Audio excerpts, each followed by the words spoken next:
وہ ہر طرح کی تیاری سے اپنے آپ کو مزین کر لیتے ہیں اور ماہ رمضان کا استقبال کرتے ہیں۔ گویا کہ آنے والا مہمان ان کے نزدیک کافی اہم ہے، اور جو مہمان جتنا اہم ہوتا ہے لوگ اس کا استقبال اسی طریقے سے کرتے ہیں۔ ماہ رمضان کے استقبال کے تعلق سے لوگوں کی ایک دوسری قسم ہے جو رمضان کا مہینہ آتے ہی پریشان ہو جاتے ہیں۔ وہ دن اور رات کو گنتے رہتے ہیں کہ کب یہ مہینہ ختم ہوگا تاکہ ہمیں دن میں آسانی کے ساتھ کھانے پینے کی مہلت ملے گی۔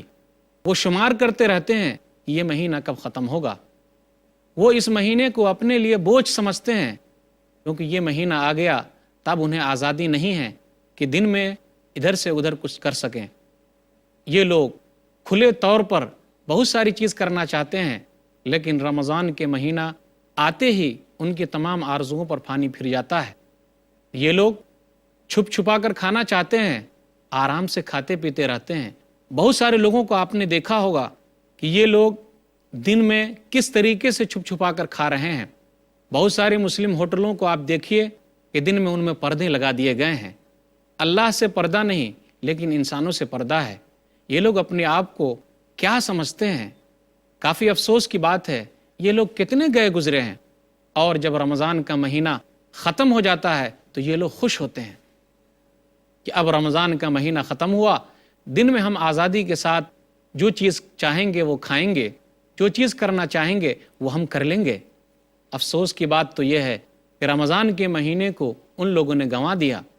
رمضان کا مہینہ جس طریقے سے اس کا دن مبارک ہے، دن اہم ہے، اسی طریقے سے رمضان کی رات بھی کافی اہم ہے۔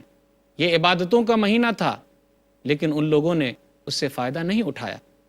کسی شاعر نے کہا کہ رمضان کا مہینہ آیا اور گزر گیا، اس آرزو کے باغ میں آیا نہ کوئی پھول، اس آرزو کے باغ میں آیا نہ کوئی پھول، اب کے بھی دن بہار کے یوں ہی گزر گئے۔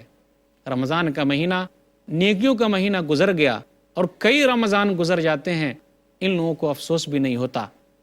قرآن مجید کی آیت پڑھنا زیادہ مناسب ہوگا۔ اللہ نے کہا سورہ ہجر سورہ نمبر 15 آیت نمبر 2 اور 3، کیا کہا اللہ تعالیٰ نے؟ ربما یود الذین کفروا لو کانوا مسلمین ذرہم یاکلوا ویتمتعوا ویلہہم الامل فسوف یعلمون۔ ان قریب کافر لوگ قیامت کے دن افسوس کریں گے، کاش کہ وہ لوگ مسلمان ہوتے۔ آپ ان کو کھاتا پیتا، عیش اٹھاتا اور آرزوؤں میں مگن ہوتا چھوڑ دیجئے، ان قریب وہ لوگ جان جائیں گے۔ تو کیا یہ وعید ایسے لوگوں کے لیے نہیں ہے جو رمضان کا مذاق اڑاتے ہیں؟ ان لوگوں کو ڈرنا چاہیے، اللہ سے خوف کھانا چاہیے۔ تو ہم اور آپ کو کن لوگوں کے ساتھ ہونا ہے؟ ہمارے لیے ضروری ہے کہ ہم ان لوگوں کے ساتھ ہوں جو پہلی قسم کے لوگ ہیں، جو رمضان کے مہینہ آتے ہی خوش ہو جاتے ہیں۔ وہ یہ سمجھتے ہیں یہ مبارک مہینہ جو اللہ تعالیٰ نے ہم کو عطا کیا ہے، پھر دوبارہ ملے کہ نہ ملے، دوبارہ نصیب ہو کہ نہ ہو، نیکیوں کا زمانہ پھر ملے کہ نہ ملے، وہ لوگ اس مہینے کو غنیمت جانتے ہیں اور اس سے فائدہ اٹھاتے ہیں۔ جی ہاں، یقیناً آپ کا جواب یہی ہو سکتا ہے، اور آپ کی خواہش یہی ہوگی کہ ہم پہلے قسم کے لوگوں میں شامل ہو جائیں۔ تو آئیے رمضان کا استقبال پہلے قسم کے لوگوں کی طرح کریں، ان لوگوں کی طرح نہ کریں جو لوگ رمضان کو بوجھل سمجھتے ہیں، اپنے لیے مشقتوں کا مہینہ سمجھتے ہیں۔ بالکل نہیں، ہمیں اور آپ کو شامل ہونا ہے ان لوگوں کے ساتھ جو رمضان کے مہینے کو اپنے لیے بہترین سمجھتے ہیں، نیکیاں جمع کرنے کا مہینہ سمجھتے ہیں۔ تو آئیے عہد کیجئے کہ ہم رمضان کا استقبال کریں گے۔ کیسے رمضان کا استقبال کریں گے؟ ہمارے اور آپ کے لیے ضروری ہے کہ ہم لوگ رمضان کا استقبال کریں توبہ استغفار کے ساتھ، کہ اللہ کے سامنے گڑ گڑائیں، روئیں، اتنے گناہ ہم نے کیے ہیں، کتنے گناہ ہم سے سرزد ہوئے ہیں۔ اللہ تعالیٰ سے دعا کریں کہ اللہ تعالیٰ ہمارے تمام گناہوں کو معاف فرمائے۔ کیوں؟ اس لیے کہ رمضان کا مہینہ جو ملا ہے تاکہ ہم اچھے طریقے سے نیکیاں جمع کر سکیں۔ اللہ نے توبہ کے تعلق سے کہا، توبہ کی بڑی فضیلت ہے، جو لوگ توبہ استغفار کرتے ہیں وہ لوگ کامیاب آدمی ہیں۔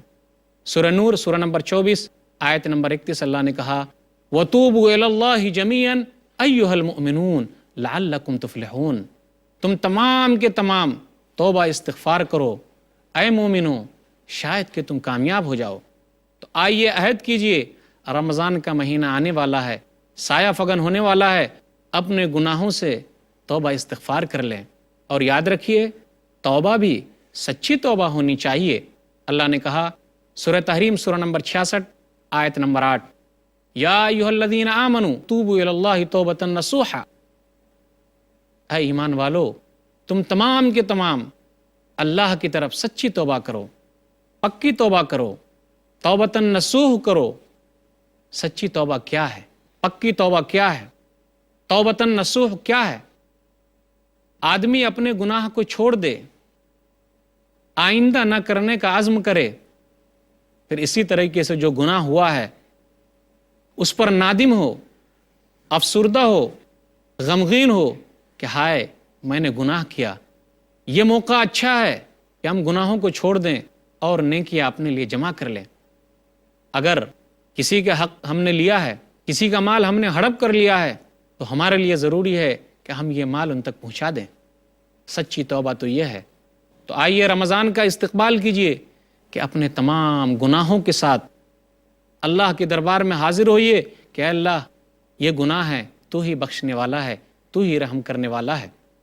ہم سب کے لیے ضروری ہے کہ ہم اللہ کے دربار میں تمام گناہوں کی توبہ کے ساتھ آئیں اور رمضان کا استقبال کریں۔ ہمارے لیے ضروری ہے کہ ہم رمضان کا استقبال کریں اس طریقے سے کہ ہم زیادہ سے زیادہ وقت قرآن کی تلاوت میں لگائیں گے، ذکر و اذکار میں لگائیں گے، خالی وقت کو جانے نہیں دیں گے، اپنے وقت کو برباد نہیں کریں گے، بلکہ اس وقت کو اللہ کے لیے لگائیں گے، قرآن میں لگائیں گے، ذکر و اذکار میں لگائیں گے۔ یاد رکھیے جو وقت ہم کو ملا ہوا ہے اگر ہم اس سے فائدہ نہیں اٹھاتے تو ہم سے بڑا بد نصیب کوئی نہیں ہو سکتا ہے۔ یاد رکھیے گیا وقت پھر کبھی ہاتھ نہیں آتا۔ یاد رکھیے الوقت کالسیف ان لم تقطعہ یقطعک، وقت جو ہے وہ تلوار کی طرح ہے، اگر تم اس کا استعمال نہیں کرو گے تو وہ تمہیں کاٹ دے گی، ہمارا نقصان ہوگا۔ یاد رکھیے وقت کی بڑی اہمیت ہے۔ عقل مند آدمی وہ ہے جو نیکی کا زمانہ پایا ہے اور اس وقت کو پایا ہے، اس کو استعمال کر رہا ہے۔ مستدرک حاکم کتاب الرقاق کتاب نمبر 44 حدیث نمبر 7846، نبی صلی اللہ علیہ وسلم نے ارشاد فرمایا اغتنم خمسا قبل خمس شبابک قبل حرمک، 5 چیز کو 5 چیز سے پہلے غنیمت جانو، جوانی کو بڑھاپے سے پہلے۔ ہم اور آپ یہی کہتے ہیں نا جی اب تو جوانی ہے، عیش کر لیتے ہیں، جب بوڑھے ہو جائیں گے تو روزہ رکھ لیں گے، جس طریقے سے باپ دادا بوڑھے ہونے کے بعد روزہ رکھے تھے۔ یقیناً یہ بہت بڑا دھوکہ ہے۔ کر جوانی توبہ کردن شیوائے پیغمبرست، اس لیے کہ جوانی میں توبہ کرنا یہ پیغمبروں والا کام ہے، کیونکہ ابھی تو طاقت ہے نا، اس کے باوجود ہم اور آپ برائی کو چھوڑ دیتے ہیں، تو یہ پیغمبروں والا کام کر رہے ہیں۔ تو یاد رکھیے 5 چیز کو 5 چیز سے پہلے غنیمت جاننا ہے۔ اغتنم خمسا قبل خمس شبابک قبل حرمک، جوانی کو غنیمت جانو بڑھاپے سے پہلے۔ کب بڑھاپا آ جائے اور آدمی کو نیکی کرنے کا موقع نہ ملے، وصحتک قبل سقمک، اور اللہ تعالیٰ نے صحت دی ہے اس کا فائدہ اٹھا لیجئے، نیکیاں جمع کر لیجئے، نہ جانے کب بیمار پڑ جائیں۔ وغناءک قبل فقرک، اور اللہ تعالیٰ نے مالدار بنایا ہے، نیکیاں جمع کرنے کا مہینہ آ رہا ہے، صدقہ و خیرات جمع کرنے کا مہینہ آ رہا ہے، اللہ کے راستے میں صدقہ و خیرات کریں، فائدہ اٹھا لیں، نہ جانے کب غریب ہو جائے۔ نبی صلی اللہ علیہ وسلم نے ارشاد فرمایا اغتنم خمسا قبل خمس شبابک قبل حرمک وصحتک قبل سقمک وغناءک قبل فقرک وفراغک قبل شغلک، اور کہا خالی وقت جو اللہ نے نصیب کیا ہے، ہم کو دیا ہے، فائدہ اٹھا لیں، نہ جانے ہم کب مشغول ہو جائیں۔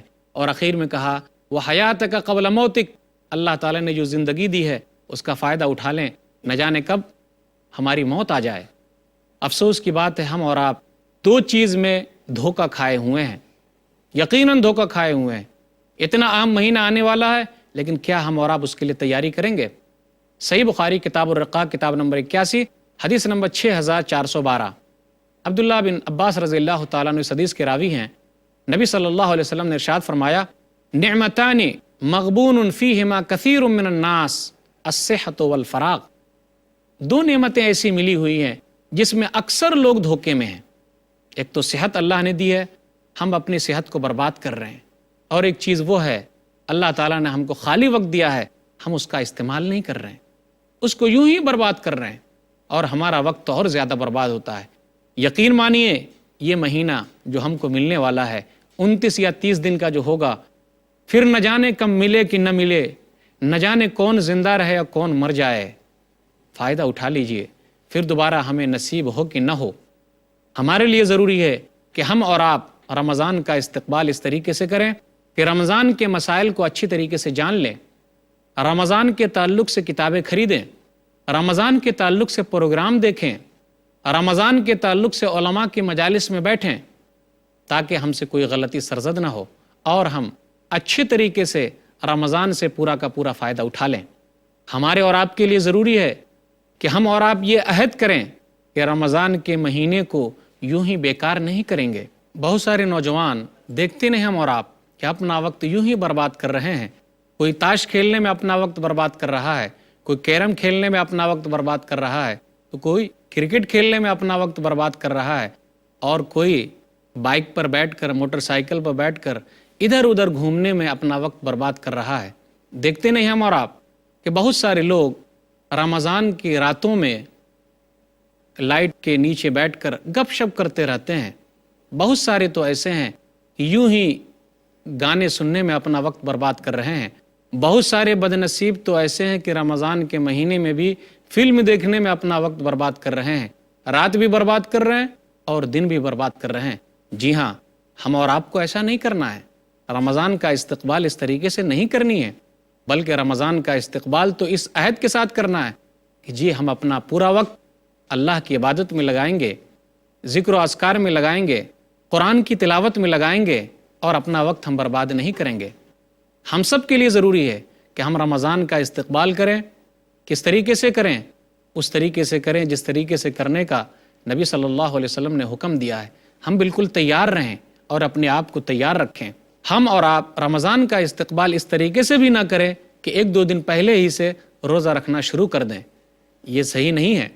ہاں، ان کو اجازت ہے جو لوگ ہر مہینے کے اخیر میں روزہ رکھتے ہیں تو شعبان کے اخیر میں بھی روزہ رکھ سکتے ہیں، اس میں کوئی حرج کی بات نہیں ہے، لیکن استقبال کے طور پر تاکہ یہ ہم امید رکھیں کہ ہم کو ثواب ملے گا، ہم رمضان کا استقبال کر رہے ہیں اور ان کے استقبال کے لیے 1-2 دن پہلے ہی سے روزہ رکھ رہے ہیں، تو ایسا کرنا صحیح نہیں ہے۔ نبی صلی اللہ علیہ وسلم نے اس سے منع فرمایا ہے۔ نبی صلی اللہ علیہ وسلم نے کہا، صحیح بخاری کتاب الصوم کتاب نمبر 30 باب نمبر 14 حدیث نمبر 1914، لا يتقدمن احدكم رمضان بصوم يوم او يومين الا ان يكون رجل كان يصوم صوما فليصم ذلك اليوم۔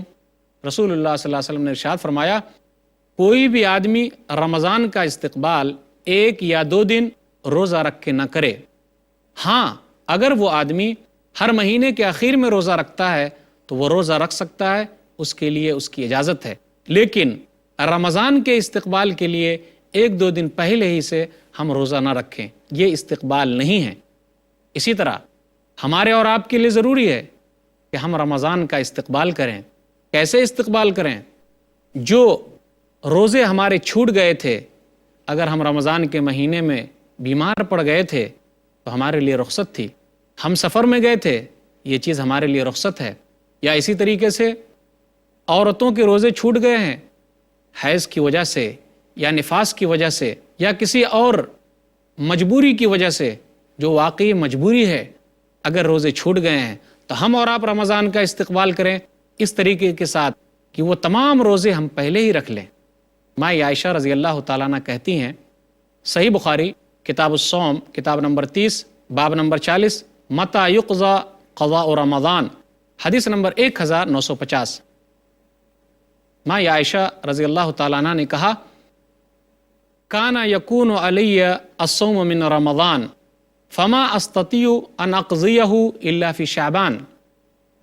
وہ کہتی ہیں کہ ہم لوگوں کے جو روزے چھوٹ جاتے تھے تو ہم لوگ ان روزوں کو شعبان کے مہینے میں پورا کر لیتے۔ یحییٰ ایک راوی ہے، وہ کہتے ہیں، الشغل من النبی او بن نبی، کیونکہ نبی صلی اللہ علیہ وسلم شعبان کے مہینے میں مشغول ہو جاتے تھے اور آپ زیادہ روزہ رکھتے تھے، لیکن پورے مہینے آپ نے رمضان کے علاوہ کسی اور مہینے میں روزہ نہیں رکھا ہے۔ اگر کوئی آدمی شعبان کے مہینے میں روزہ رکھنا چاہتا ہے تو اس کے لیے ضروری ہے کہ وہ 15 شعبان سے پہلے ہی روزہ رکھے، اس کے بعد نہ رکھے، تاکہ اپنے آپ کو وہ نیکی کے کام کے لیے تیار کر لے اور رمضان کے روزے کے لیے تیار ہو جائے۔ ہم سب کے لیے ضروری ہے کہ ہم رمضان کا استقبال کریں۔ کس طریقے سے کریں کہ ہم اپنی تیاری پہلے ہی کر لیں، خریداری پہلے ہی کر لیں، تاکہ ہم رمضان میں صحیح طریقے سے عبادت کر سکیں۔ بہت سارے لوگ کیا کرتے ہیں، رمضان کے مہینے کو گویا کہ کھانے پینے کا مہینہ ان لوگوں نے سمجھ رکھا ہے، اور لوگ کہتے بھی ہیں یہ سال بھر جو کھانے کو نہیں ملتا رمضان میں کھانے کو تو مل جاتا ہے۔ بہت سارے لوگ رمضان کے آخری دنوں میں عید کی تیاری میں لگ جاتے ہیں۔ کافی بدنصیب ہیں وہ لوگ جو اس طریقے سے اپنا وقت برباد کر رہے ہیں۔ بہت ساری عورتیں تو ایسی ہیں جو اپنا وقت زیادہ تر کھانا بنانے میں لگا دیتی ہیں۔ قابل مبارکباد ہیں وہ عورتیں جو افطاری تیار کرتی ہیں اور سحری بناتی ہیں، لیکن اس کا مطلب یہ بھی نہیں کہ اپنے لیے اور وقت نہ نکالیں۔ ضروری ہے ان کے لیے کہ وہ اس دوران بھی اللہ کا ذکر کرتی رہیں، اپنے زبان کو تر رکھیں، ذکر و اذکار میں مشغول رہیں۔ یاد رکھیے، افسوس کی بات ہے، بہت سارے بھائی تو ایسے ہیں جو ہوٹل بازی میں اپنا وقت برباد کر دیتے ہیں اور رمضان کے مہینے کو کھانے پینے کا مہینہ سمجھ کر یوں ہی برباد کر لیتے ہیں۔ جی نہیں، بالکل نہیں، ایسا نہیں ہونا چاہیے۔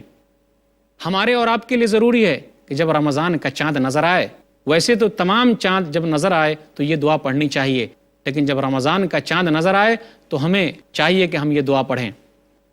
سنن الترمذی کتاب الدعوات کتاب نمبر 45 باب نمبر 50 حدیث نمبر 3451، اللہم اہللہ علینا بالیمن والایمان والسلامتی والاسلامی ربی و ربک اللہ۔ اے میرے رب، ایمان اور سلامتی کے ساتھ اور اسلام کے ساتھ اس چاند کو ہم پر اگا دے۔ اے چاند، میرا اور تیرا رب صرف اللہ ہے۔ تو ہمیں خوش ہونا چاہیے، اس کا استقبال کرنا چاہیے۔ افسوس کی بات تو یہ ہے کہ بہت سارے لوگ پٹاخے پھوڑ کر رمضان کے چاند کا استقبال کرتے ہیں، ان کا یہ طریقہ صحیح نہیں ہے۔ نبی صلی اللہ علیہ وسلم سے ایسی کوئی بھی چیز ثابت نہیں ہے۔ ہم سب کے لیے ضروری ہے کہ ہم رمضان کا استقبال کریں، انتہائی خوش ہو کر کریں، خوش و خرم رہیں، جوش و خروش کے ساتھ اس کا استقبال کریں۔ دیکھتے نہیں، یہ دنیا ہمارے لیے چند دن کی ہے، ایک دن ہم مر کے چلے جائیں گے۔ یہ دنیا دارالعمل ہے، اگر یہاں ہم عمل کریں گے تو اس کا ثواب ہمیں ملے گا۔ اللہ تعالیٰ نے اسی کے لیے تو ہم کو بھیجا ہے۔ ایسا تو نہیں ہوتا کوئی آدمی کانٹا بوئے اور اس کے ذریعے پھول اگ جائے، ایسا نہیں ہو سکتا۔ جو جیسا کرے گا ویسا پائے گا۔ ہم یہاں اچھا کریں گے، مرنے کے بعد اچھا پائیں گے، اور اگر یہاں برا کریں گے تو مرنے کے بعد ہمارا برا ہوگا۔ اس لیے تیار ہو جائیے، نیکیوں کا مہینہ آنے والا ہے، پھر یہ ملے کہ نہ ملے۔ بہترین وہ لوگ ہیں جو تیاری کرتے ہیں اور ایک دوسرے سے آگے بڑھ جاتے ہیں۔ فَلْيَتَنَافَسِ الْمُتَنَافِسُونَ، تو چاہیے کہ نیکی کرنے والے نیکی کرنے میں آگے بڑھ جائیں۔ تو آئیے عہد کیجئے کہ رمضان کا استقبال ہم پورے فائدے کے ساتھ کریں گے، اس طریقے سے کریں گے تاکہ ہم تمام نیکیاں جمع کر لیں۔ اللہ تعالیٰ سے دعا ہے کہ اللہ تعالیٰ ہم لوگوں کو رمضان کا استقبال صحیح طریقے سے کرنے کی توفیق دے، آمین۔ وآخر دعوانا الحمدللہ رب العالمین، وصلی اللہ علی نبینا محمد وآلہ وصحبہ اجمعین، والسلام علیکم ورحمۃ اللہ وبرکاتہ۔